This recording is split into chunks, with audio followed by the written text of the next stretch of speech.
இன்னைக்கு வந்து புதுசா திருமாவளவன் நேற்று ஒரு கருத்து சொல்லியிருக்காரு. எம்ஜிஆர் தான் திராவிட கட்சிக்கு பார்ப்பனரை தலைவராக்குறதுக்கு இது பண்ணிடுறேன்னு ஒரு விமர்சனம் இருக்கு அப்படின்னு நேற்று வந்து ஒரு விமர்சிச்சிருக்காரு. அதாவது எம்ஜிஆர் பேசுறதுக்குலாம் அவருக்கு வேணும், யாரா எப்படி பேசணும்னு தெரியும். பொன்மனச்செம்மல் புரட்சித் தலைவர் எம்ஜிஆர் நம்முடைய தமிழ்நாட்டு மக்கள் தெய்வமாக எண்ணிக்கிட்டு இருக்காங்க. அப்படிப்பட்டவர்கள் இவர் விமர்சனம் செய்தா அரசியல்ல காணாம போயிருவார்.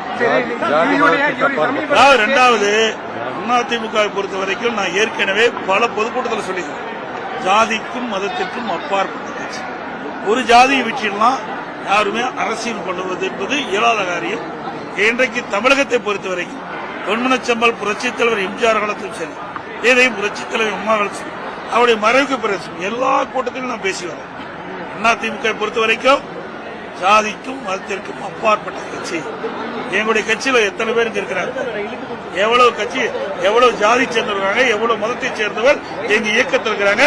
எல்லாம் ஒற்றுமையா நாங்க செயல்படுறோம். சில பேருக்கு பொறுக்கல, எரிச்சல், அவர் நினைத்தது நடக்கல, அதனுடைய வெறுப்பினுடைய வெளிப்பாடுதான் இப்படிப்பட்ட வார்த்தைகளை கக்கிக் கொண்டிருக்கிறார். தொடர்ந்து